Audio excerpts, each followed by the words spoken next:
বাহারি রঙের সুন্দর স্থাপনার দেশ যেন শুধুই ধুলার শহরে পরিণত হয়েছে। সেখানে মৃত্যু আর হতাহত কেবলই শুধু কিছু সংখ্যা মাত্র।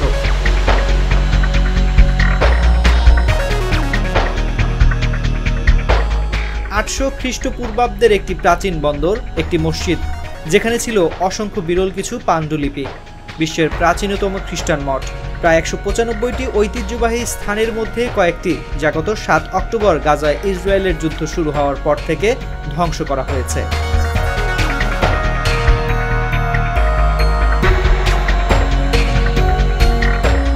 ইতিহাস বলছে 1400 শতাব্দীতে ভ্রমণে এসে পর্যটক ইবনে বতুতা এই মসজিদের সৌন্দর্যে মুগ্ধ হয়েছিলেন। নাম তার গ্রেট মস্ক অফ গাজা।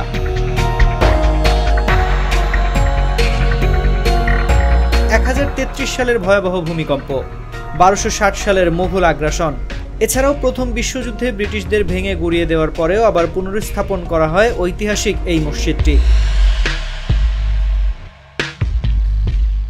তবে গত বছরের 7 ডিসেম্বর গাজায় ইসরায়েলি হামলায় ধ্বংসস্তূপে পরিণত হওয়া এই নয়ন মনোহর স্থাপত্যের মসজিদটি এখন শুধুই ছবি। এ পর্যন্ত গাজায় যতগুলো ঐতিহাসিক স্থাপন ধ্বংস হয়েছে তার মধ্যে এটি আলাদা রকমের বিশেষত্ব বহন করত ফিলিস্তিনিদের কাছে।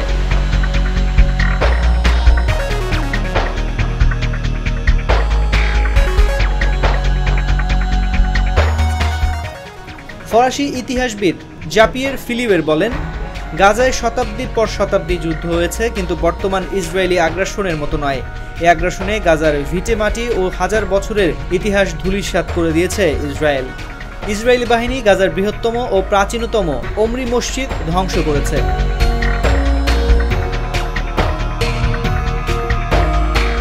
ইসরায়েলি আগ্রাসনে প্রাচীন ঐতিহ্যবাহী মসজিদটি এখন শুধুই ধ্বংসস্তূপ। 2000 বছরের পুরনো সেন্ট পারফিরাস চার্চ ধ্বংস করেছে ইসরায়েলিরা।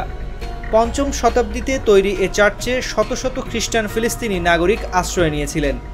ইসরায়েলি আগ্রাসনে ধ্বংস হয়ে গেছে বিশ্বের 3য় প্রাচীন রোমান কবরস্থান, ধ্বংস হয়ে গেছে জাদুঘর কাসার আল বাশা।